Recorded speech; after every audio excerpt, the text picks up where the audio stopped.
इस कहानी की लेखिका है सोनिया सैनी। पिछले 4 साल में ये तीसरा ट्रांसफर था। पापा के साथ हम 4 भाई बहन और माँ भी बार बार इस तरह सामान लेकर यहाँ से वहाँ भागते परेशान हो चुके थे। सबसे ज्यादा दिक्कत आती थी बार बार स्कूल बदलने में। नया माहौल, नए लोग। जब तक हम थोड़ा संतुलित हो पाते, पापा एक नई जगह जाने का आदेश सुना देते। इस बार पापा का तबादला शहर से दूर एक छोटी सी पहाड़ी पर बसे गांव में हुआ था। हम चारों का मुंह लटका हुआ था। एक तो गांव, वो भी इतना पिछड़ा हुआ, ना ढंग का स्कूल होगा ना रहने की जगह। ऊपर से हमारे बड़े परिवार का छोटे मोटे मकान में गुजारा भी नहीं था। पापा ने बताया कि रहने के लिए डाक विभाग की ओर से एक पुराना बंगला तैयार कर दिया गया है, कोई दिक्कत नहीं आएगी। भारी मन से हमने अपना शहर वाला मकान छोड़ा और पहाड़ी के लिए निकल पड़े। हम 4 भाई बहनों में सबसे बड़ा मैं, रवि, फिर मुझसे छोटा सचिन, फिर हमारी 2 छोटी बहनें, एक विनी जो 14 साल की थी और सबसे छोटी सोनी थी। विनी चारों भाई बहनों में सबसे ज्यादा चंचल और खिलंदा स्वभाव की थी। हर समय हंसना, मुस्कुराना, खेलना कूदना, सबको परेशान करना, यही उसकी दिनचर्या थी। हम नए बंगले में पहुंच चुके थे। बंगला हमारे अंदाजे से कहीं गुना बड़ा था। बंगले का एक भाग हमारे रहने के लिए साफ किया गया था। बाकी लगभग आधे भाग में कहीं ताले जड़े थे तो कहीं भयंकर टूट फूट मची थी। कहीं कहीं दरवाजे पर सांकल लगाकर छोड़ा गया था। हम बंगले को घूम घूम कर देख ही रहे थे कि एक बूढ़ी महिला लाठी टिकाते आ गई। उन्होंने बताया कि उनके पुरखे भी इसी हवेली की देखरेख करते थे। वो अपने माता पिता की इकलौती संतान थी। शादी के कुछ समय बाद ही उसके पति का देहांत हो गया तो वो वापस अपने मायके आ गई और इसी हवेली की देखरेख करने लगी। माई लगभग 75 साल की बूढ़ी महिला थी। हमारे परिवार को देखकर उन्होंने मेरी दोनों छोटी चुलबुली बहनों के सर पर प्रेम से हाथ फेर कर कहा, अल्लाह हाफिज। आप मुस्लिम हैं? माँ ने कुछ अजीब से भाव चेहरे पर लाकर कहा, जी मैडम, एक बात का ख्याल रखिएगा, बच्चियां बंगले के दूसरे हिस्से में ना जाने पाए। बच्चियों से मतलब क्या है आपका? मेरा मतलब बच्चे या बड़े कोई भी बंगले के दूसरे भाग में ना जाने पाए। जितना हिस्सा साफ किया है उतना ही भाग इस्तेमाल में लाए, समझे? लेकिन क्यों? ऐसा क्या है वहाँ? कुछ नहीं, बस बरसों से खाली पड़ा है और अधिकतर हिस्सा टूटा फूटा है। कोई दुर्घटना ना हो जाए इसीलिए एहतियातन कह दिया बस। बाकी जैसा आप लोगों की मर्जी। वो अपनी लाठी टेक कर जाने लगी। आप इस बंगले में नहीं रहती हैं? माँ ने हैरानी से पूछा। नहीं, मैं तो पास ही में बनी छोटी सी बस्ती में रहती हूँ। यहाँ से ज्यादा दूर नहीं है। अगर कभी कोई जरूरत हो तो बुला लीजिएगा। हम लोग घूम घूम कर पूरे घर का मुआयना करने लगे। पापा और माँ घर का सामान सही करने में व्यस्त हो गए। इतनी बड़ी हवेली में तकरीबन 20 कमरे थे, जिसमें से लगभग 10 कमरे बंद थे, यह जर्जर हालत में थे। बाकी के 10 कमरों में से 4 तो हमने अपने लिए पसंद कर लिए थे। बाकी बचे कमरों में सामान लगाने के बाद भी 2 कमरे बचे ही थे। ये बचे 2 कमरे मेरी दोनों शैतान बहनों के खेलने का मैदान बन चुके थे। हमारा दाखिला गांव के ही स्कूल में करा दिया गया था। पापा को मिली सरकारी गाड़ी से हम जब तब आसपास के सुंदर दृश्य देखने निकल जाते थे। पहाड़ी इलाके बेहद खूबसूरत होते हैं। पहाड़ों में प्राकृतिक सुंदरता के अतिरिक्त एक और चीज बहुत प्रसिद्ध होती है, वो है यहाँ के काले जादू और भूत प्रेत की कहानियां। मेरे सहपाठी अक्सर मुझे यहाँ वहाँ के भूतिया किस्से सुनाकर डराते रहते थे। मैं भी घर आकर अपने छोटे भाई बहनों को डराने के उद्देश्य से वो कहानियां और भी मिर्च मसाला लगाकर सुनाता। जब वो तीनों अक्सर डर से रोने लगते तो मुझे अपनी जीत का एहसास होता और मेरे चेहरे पर मुस्कान खिल जाती। हमें यहाँ आए अभी कुछ ही दिन हुए थे।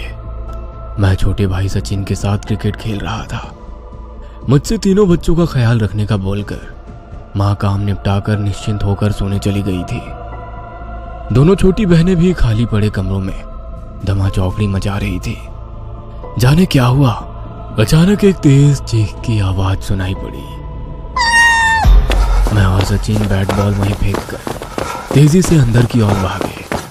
चीख की आवाज सुनकर माँ भी अपने कमरे से दौड़ती हुई बाहर निकल आई थी। हम दौड़ते हुए हॉल में पहुंचे। वहां कोई नहीं दिखाई दे रहा था। सोनी के रोने की लगातार आवाजें आ रही थी। मुझे समझती देर ना लगी कि सोनी की रोने की आवाज हवेली के दूसरी भाग से आ रही है। मैंने सचिन का हाथ पकड़ा और दौड़ते हुए हवेली के वर्जित भाग में घुस गया। हर तरफ मकड़ी के जाले और धूल का अंबार लगा हुआ था। सामने देखा तो विनी नीचे बेहोश पड़ी थी और सोनी उसके पास खड़ी जोर जोर से रो रही थी। लगभग उसी समय माँ भी हमारे पास पहुंची। विनी को बेहोशी की हालत में देखकर माँ की चीख निकल गई। किसी तरह विनी को लेकर हम बाहर हवादार कमरे में आए। सोनी को पुचकार कर चुप कराने के बाद मैंने उससे पूछा, तुम चीखी क्यों और विनी कैसे बेहोश हो गई? भैया मैं नहीं चीखी, मैं तो विनी को खोजती हुई बाहर हॉल में गई थी। वो शायद अंदर वाले कमरे में छिपने गई थी। उसकी चीख की आवाज सुनकर मैं भाग कर आई तो वो ऐसे नीचे पड़ी हुई थी। सोनी ने सुबकते हुए बताया। माँ विनी को देखकर रोने लगी थी। मेरी हालत भी खराब हुए जा रही थी। माँ को संभालूं, सोनी को संभालूं या फिर बेहोश पड़ी विनी को देखूं। सचिन दौड़कर 2 गिलास पानी ले आया। एक गिलास माँ को थमाकर दूसरे से विनी के चेहरे पर छींटे मारे तो वो धीरे धीरे होश में आने लगी। विनी को कुशल मंगल देखकर माँ और सोनी का रोना थम गया था। माँ ने प्यार से विनी के सर पर हाथ रखकर पूछा, क्या हुआ बेटा, तुम बेहोश कैसे हो गई? माँ, मैं छिपने के लिए जगह ढूंढ रही थी। वहाँ उस कमरे के दरवाजे पर साकल बंद थी और उस पर रक्षा सूत्र बंधा हुआ था। मैंने उसे खोलकर कमरे में जैसे ही प्रवेश किया, वहाँ सब धुआं धुआं सा दिखने लगा। कुछ अजीब सी महक आ रही थी। वहीं से मैंने बाहर निकलने की कोशिश की तो लगा जैसे बाहर आने का रास्ता ही खो गया है। मुझे बहुत डर लग रहा था, इसीलिए मैं डर के मारे चीख पड़ी। उसके बाद मुझे नहीं पता मैं यहाँ कैसे आई। विनी ने पानी पीते हुए बताया। मतलब तुम कमरे के अंदर थी तो बाहर कैसे निकली? तुम तो कमरे के बाहर नीचे पड़ी हुई थी, सचिन ने कहा। मुझे नहीं पता भैया, लेकिन मुझे बहुत डर लग रहा है। अब मैं कभी उस तरफ नहीं जाऊंगी, विनी ने जवाब दिया। उस समय विनी को शांत कराना ज्यादा जरूरी था, इसलिए बात को वहीं रफा दफा करके मम्मी उनके लिए हलवा बनाने की तैयारी में लग गई। इस घटना से कुछ बातें मेरे मन में खटक गई थी। अगर विनी की बात सच है तो वहां दरवाजे पर मैंने कोई रक्षा सूत्र बंधा क्यों नहीं देखा? दूसरी बात, कमरे से विनी बाहर कैसे पहुंची? अंदर धुआं कहां से और क्यों आया? कैसी महक की बात कर रही है विनी? मन में विचित्र ख्याल आ रहे थे। बीच बीच में अपने सहपाठियों की भूतहा कहानी भी याद आ रही थी। आज तक जिन कहानियों को मैं मनोरंजन के लिए सुनता था, आज मुझे उनके बारे में सोच सोच कर सेहरन हो रही थी। पूरी रात नींद मेरे साथ आंख मिचौली खेलती रही। सुबह तक मेरी लाल सुर्ख आंखें मेरी रात्रि जागरण की चुगली कर रही थी। मैं कमरे से बाहर आया तो पता चला विनी को बुखार हुआ है। मैं फिर से चिंतित हो उठा था। शायद उसके अंदर डर बैठ गया था, जिसकी वजह से उसे बुखार आ गया था। दिन भर मम्मी विनी की खातिरदारी में लगी रही, लेकिन उसका बुखार कम होने का नाम ही नहीं ले रहा था। रात गहराते गहराते उसका बुखार सीमा से परे पहुंचने लगा था। वो बदहवासी में रात भर कुछ कुछ बड़बड़ाती रही थी। सुबह होते ही पापा की सरकारी गाड़ी में उसे अस्पताल ले जाया गया। अगले 3 दिन इसी तरह बुखार में तड़पते बीत गए। मम्मी पापा हॉस्पिटल में ही विनी के पास ही थे। आखिरकार चौथे दिन खबर मिली कि विनी की हालत में कुछ सुधार आया है। अगले 2 दिन और अस्पताल में बिताने के बाद विनी घर आ गई थी। विनी हम सबकी जान थी। उसके घर आने से हम सबके चेहरे की रौनक लौट आई थी। सब लोग धीरे धीरे सामान्य हो रहे थे, बस एक को छोड़कर। विनी अब पहले की तरह उछल कूद नहीं करती थी। अक्सर एक जगह पर गुमसुम सी बैठी रहती या हमें खेलते देखती रहती। पहले तो हमने इसे बीमारी की वजह से पैदा हुई चिड़चिड़ाहट और कमजोरी समझा, लेकिन यह सिलसिला अंतहीन हो गया। विनी अब कम ही बात करती थी। ज्यादातर समय वो अपने कमरे में ही बिताती थी। समय अपनी गति से आगे बढ़ रहा था। यही सब चलते चलते लगभग 6 महीने बीत गए थे। हम लोग बहुत कोशिश करते कि वो हमारे साथ खेले कूदे, मुस्कुराए, लेकिन उसके चेहरे पर कोई भाव ही नहीं आते थे।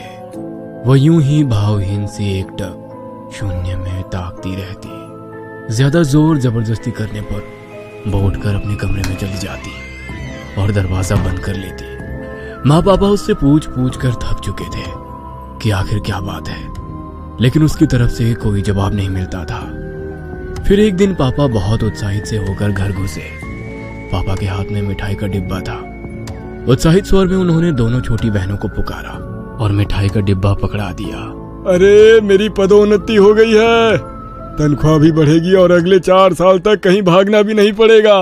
पापा ने खुश होकर कहा। प्रमोशन की खबर ने हम सबके चेहरे पर मुस्कान ला दी थी।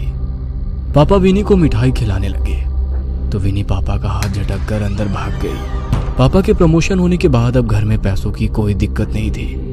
नई पोस्ट पर पापा की अच्छी खासी ऊपरी कमाई होने लगी। घर का माहौल बदलने लगा था।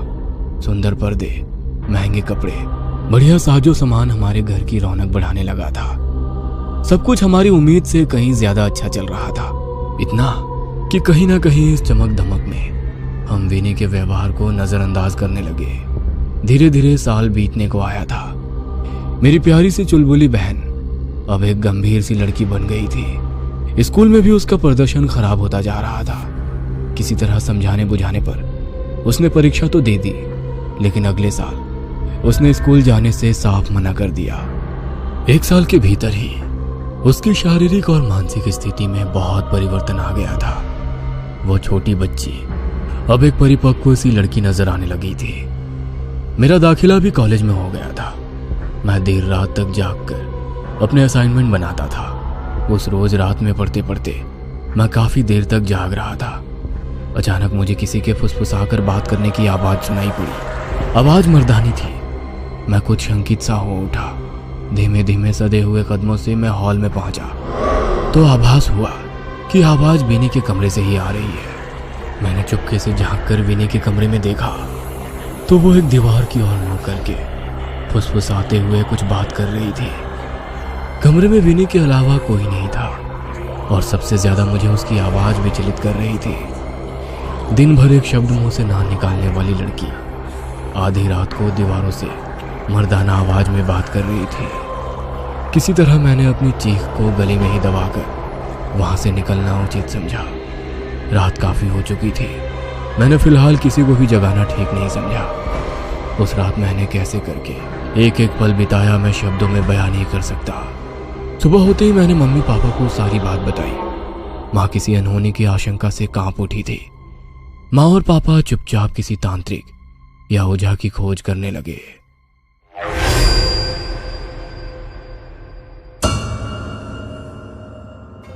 ये कहानी आपको अच्छी लगी हो तो हमें सब्सक्राइब करें, हमारा इंस्टाग्राम और फेसबुक पेज जरूर फॉलो करें। और हाँ दोस्तों, सब्सक्राइब करना भूलना मत।